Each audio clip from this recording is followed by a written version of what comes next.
Hello friends, welcome to first matrix. तो एक video Russia की साइट से रिलीज़ किया गया है। ये SU-57 के सेकंड प्रोटोटाइप का है और इसमें एक खास बात ये है कि एक नया इंजन लगा हुआ इस प्लेटफॉर्म पे दिखाई दे रहा है। तो यहाँ पर पुराने AL-41F1 इंजन को भी लगाया गया है जो कि SU-57 के प्रोटोटाइप्स में इस्तेमाल हो रहा था, लेकिन उसके साथ एक और नया इंजन लगा हुआ है। तो आप लोग को लग रहा होगा कि ये इज़दिली 30 या फिर AL-51 इंजन है जो कि SU-57 में लगना है, पर ये वो नहीं है। ये एक्चुअली इसके लिए 177 इंजन है जो कि एक अपग्रेड है इनके 4th जनरेशन जेट इंजन का, जिसमें 5th जनरेशन टेक्नोलॉजीज़ को इस्तेमाल करते हुए इसको रिलायबल और कैपेबल बनाया गया है। तो आप इसको AL-41++ इंजन कह सकते हैं, जहां पर परफॉर्मेंस काफ़ी सिग्निफिकेंटली इंप्रूव हुई है AL-41 पे, जो कि पहले से SU-57 में लगाए जाते थे। मैक्सिमम थ्रस्ट पहले 147 किलोन्यूटन का हुआ करता था, जो कि बढ़ के 157 किलोन्यूटन का हो गया है। इंजन लाइफ भी यहाँ पर बेहतर हुई है। बाकी वज़न काफ़ी हद तक AL-41 के बराबर ही है, तो सिमिलर फॉर्म फैक्टर को रखते हुए यहाँ पर थ्रस्ट नंबर बढ़ा है। लाइफ ज़्यादा बेहतर हुई है, करीबन 6000 नट्स की आपको यहाँ पर टोटल लाइफ इंजन की मिल जाएगी। इम्प्रूव्ड फेडर कंट्रोल सिस्टम यहाँ पर दिए गए हैं, साथ में थ्रस्ट वेक्टरिंग जो है ये पहले की तरह ही है और सेरेटेड पैटर्न्स का इस्तेमाल करते हुए इन इंजन्स की नोजल्स को रखा गया है, जिसकी वजह से जो इसके एयर सिग्नेचर है वो सप्रेस रहते हैं। तो AL-41F1 के मुकाबले यहाँ पर जो विजिबिलिटी है इंजन की ये और कम हुई है और ये इंजन इस प्लेटफॉर्म को सुपर क्रूज कराने में सक्षम होंगे, यानी कि बिना आफ्टर बर्नर का यूज़ किए हुए ये इंजन इस एयरक्राफ्ट को सुपरसोनिक स्पीड पर क्रूज करा पाएंगे। तो जो ड्राई थ्रस्ट है मैक्सिमम वो आपको यहाँ पर मिलेगा 107 किलोन्यूटन का, जो कि पहले 88.3 किलोन्यूटन हुआ करता था। इलेक्ट्रिकल पावर में भी यहाँ पर इंप्रूवमेंट है, पर उसके बारे में ज़्यादा डेटा नहीं है, जिसकी वजह से जो फ्यूचर में इलेक्ट्रॉनिक्स यहाँ पर इस्तेमाल किए जाएंगे उनको ये ज़्यादा बेहतर तरीके से सपोर्ट कर पाएगा। तो ये डेफिनेटली एक अच्छा इंजन है और SU-57 को और ज़्यादा कैपेबल बनाएगा। लेकिन यहाँ पर खास बात यह है कि ये इंजन SU-57E यानी कि एक्सपोर्ट वेरिएंट के लिए ही बनाया जा रहा है। रशिया खुद जो इंजन यूज़ करेगा, जो कि इनके M वेरिएंट्स में होंगे, ये AL-51 होने वाले हैं, जो कि प्योरली 5th जनरेशन होंगे और वहाँ पर परफॉर्मेंस इनसे थोड़ी ज़्यादा बेहतर होगी।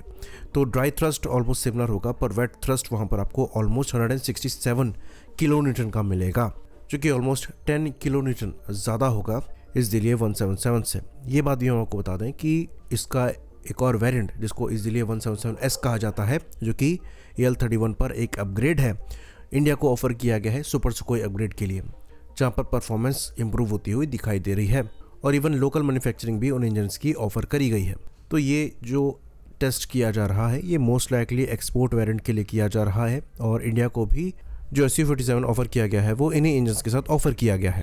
तो ऐसा बिल्कुल नहीं है कि ये इंजन ख़राब है। जो 5th जनरेशन इंपॉर्टेंट फीचर्स हैं वो इन इंजन्स में हैं ही, जो कि AL-51 से आ रहे हैं, लेकिन ये AL-51 नहीं है। डिफरेंस ये है, AL-51 आपका प्योरली 5th जनरेशन इंजन है और परफॉर्मेंस स्लाइटली बेटर है, लेकिन रशिया उन इंजन्स को अपने SU-57M वेरिएंट्स के साथ रखना चाहता है। वहीं पर जो इसदिली 177 है ये सेफर बेट है और एक ऐसा इंजन है जो कि जल्दी प्रोडक्शन में जा सकता है। तो AL-51 को डेवलप करते समय कई टेक्नोलॉजीज़ जो हैं डेवलप करी गई थी, जो कि मैच्योर कर ली गई थी और उन्हीं को AL-41 पे अपग्रेड करके लगाया गया और एक कॉस्ट इफेक्टिव ऑल्टरनेटिव बनाया गया। 177S AL-31 पे, 177 AL-41 पे। तो ये मैच्योर टेक्नोलॉजीज का इस्तेमाल कर रहे थे, इसलिए जल्दी प्रोडक्शन में जा सकते हैं और इनको एक्सपोर्ट किया जा सकता है और इसलिए इन इंजन्स को लेकर टेस्टिंग यहाँ पर चल रही है। वहीं पर AL-51 को लेकर अभी और काम किया जा रहा है, ऑल्दो इसकी फ्लाइट टेस्टिंग भी चल रही है, पर ये इंजन्स आपको M वेरिएंट्स में दिखाई देंगे। तो अब यहाँ पर सवाल ये उठता है कि क्या इंडिया को इन इंजन्स के साथ आगे बढ़ते हुए SU-57 की डील को डिस्कस करना चाहिए या फिर हमें AL-51 पर ही स्टिक करना चाहिए। देखिए, दोनों इंजन जो है वो सफिशिएंट परफॉर्मेंस दे देंगे, लेकिन AL-51 एक ज़्यादा बेहतर इंजन है। तो अभी का जो ऑफर है उसमें इंजन की टेक्नोलॉजी भी रशिया ऑफर करने को तैयार है और ये मोस्ट लाइकली इसदिली 177 की ही है। तो AL-31 इंजन जो कि Su-30 MKI में लगते हैं, ये हम इंडिया में लाइसेंस के अंतर्गत बनाते ही हैं। तो अगर इसदिली 177 की टेक्नोलॉजी समय मिल जाती है और हम 177S वेरिएंट्स भी बनाना चाहते हैं अपने सुपर सुखोई अपग्रेड के लिए, तो ये चीज़ भी पॉसिबल होगी SU-57 के रूट के थ्रू। तो एक डिसेंट इंजन है और इसका TOT भी बेनिफिशियल हो सकता है। ये Su-30 MKI के अपग्रेड प्रोग्राम को भी बेहतर बना देगा। तो अब ये डिपेंड करता है कि हम क्या चूज़ करते हैं। तो इसदिली 177 के कंपैरिजन में AL-51 में आपको परफॉर्मेंस स्लाइटली बेहतर मिलेगी, पर जो मेन कैपेबिलिटी है जो मैटर करती है वो आपको इसदिली 177 में भी मिल जाएंगी। चाहे यहाँ पर सर्विस लाइफ की बात करें जो कि 6000 आवर्स तक पहुँच रही है, फ्यूल कंजम्पशन यहाँ पर कम हो रहा है और जो एयरक्राफ्ट है वो आपका इन इंजन्स के साथ भी सुपर क्रूज कर पा रहा है और जो आपकी ड्राई थ्रस्ट वैल्यू है वो दोनों इंजन में ऑलमोस्ट सेम है। खैर अभी यहाँ पर टेस्टिंग स्टार्ट हुई है और एक इंजन जैसे कि आप देख सकते हैं पुराना AL41F1 ही है। तो इन इंजन्स के साथ एयरक्राफ्ट को फ्लाई कराने में और मैच्योर करने में कम से कम 1-2 साल का समय तो लगेगा ही। तो ऐसा लगता है कि रशिया SU डिज़ाइन के एक्सपोर्ट को लेकर बहुत ज़्यादा सीरियस है। टॉक्स जो हुई हैं वो हम डिस्कस कर ही चुके हैं कि कैसे ये सब कुछ ऑफर कर रहे हैं, एयरक्राफ्ट की टेक्नोलॉजी शेयर करने को ऑफर कर रहे हैं, इंडियन वेपन्स और एवियोनिक्स को इंटीग्रेट करने की बात कर रहे हैं, एयरक्राफ्ट की लोकल मैन्युफैक्चरिंग ऑफर कर रहे हैं, इंजन टेक्नोलॉजी ऑफर कर रहे हैं और इवन आर्म का प्रोग्राम में सपोर्ट भी ऑफर कर रहे हैं। इनफॉर्मल डिस्कशन भी इंडिया और रशिया के बीच में चल रहे हैं और हो सकता है इस मोमेंटम को देखते हुए रियल प्रोग्रेस यहाँ पर दिखाने की कोशिश करी जा रही हो और ये जो प्रोटोटाइप है ये नए इजीली 177 इंजन के साथ फ्लाई कर रहा है।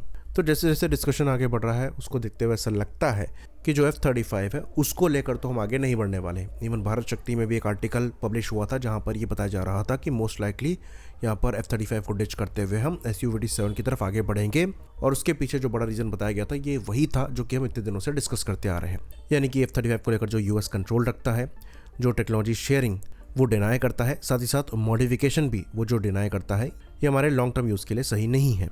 बाकी जो मिशन डेटा फाइल कलेक्शन हो गया ये भी एक सिक्योरिटी रिस्क है। तो अगर हमें किसी भी इंटरनेम 5th जनरेशन सॉल्यूशन की तरफ आगे बढ़ना ही है चाइनीज़ और पाकिस्तानी थ्रेट को काउंटर करने के लिए तो SU-57 ही एकमात्र लॉजिकल ऑप्शन है।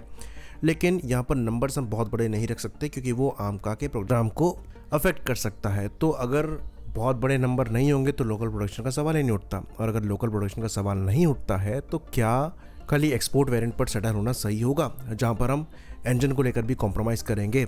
तो ये सब अभी देखना बाकी है। अभी गवर्नमेंट का स्टांस सिंपल सा ये है कि वो पब्लिकली इसको डिस्कस नहीं करना चाहते हैं। इवन प्रेसिडेंट पुतिन के विजिट के दौरान भी इसको लेकर चर्चा ज़रूर हुई होगी पर कोई न्यूज़ निकल कर सामने नहीं आई, और इसको भी हम डिटेल में एक्सप्लेन कर चुके हैं कि ऐसा क्यों, क्योंकि यहाँ पर बहुत टेक्निकल चीज़ें हैं जिसको डिस्कस करना है। आप इतना जल्दी कंक्लूजन पर आ ही नहीं सकते। कई ऐसी टेक्नोलॉजीज है जिस पर रशिया भी खुद काम कर रहा है, जैसे कि अभी ये इजीली 177 इंजन है, इसके साथ एयरक्राफ्ट अब फ्लाई कर रहा है। तो जब तक चीज़ें प्रूवन है ही नहीं तब तक आप डील कैसे साइन कर सकते हैं? ऑन पेपर ही अगर चीज़ें चलती तो FGFA प्रोग्राम अभी तक एग्जीक्यूट हो रहा होता। उस प्रोग्राम से हम बाहर इसलिए आए थे क्योंकि चीज़ों पे सेटलमेंट ही नहीं हो पाया था। इवन इसका जो वेपन पैकेज है ये भी अंडर डेवलपमेंट ही चल रहा है। तो अभी इस पर बहुत काम होना बाकी है। आप इतना जल्दी अगर कोई कंक्लूजन होता भी है तो डील साइन नहीं कर सकते क्योंकि वहाँ पर आपको ज़्यादा कुछ मिलेगा नहीं। तो एयरफोर्स पहले से ही ऐसी जगहों पर फंसी है जहाँ पर हमने डील साइन कर ली ऐसे प्लेटफॉर्म की जो कि डेवलपमेंट में है और उनको अभी तक मिले नहीं हैं। तो वही चीज़ हम दोबारा रिपीट करना नहीं चाहेंगे। इवन रशिया के खुद के डोमेस्टिक ऑर्डर्स जो हैं SU-57 के वो समय पर उन्हें नहीं मिल पा रहे हैं। तो लिमिटेड नंबर में ये एक्सपेक्ट करना कि हमें समय पर ये मिल जाएंगे बेवकूफ़ी होगी। होपफुली इस मामले में सेम डिसीजन लिया जाए और जो SU-57 को लेकर प्रोग्रेस चल रही है उस पर नज़र बना के रखी जाए। इसी बात पर इस वीडियो को हम खत्म करेंगे। लाइक करिए, सब्सक्राइब करिए। जय हिंद।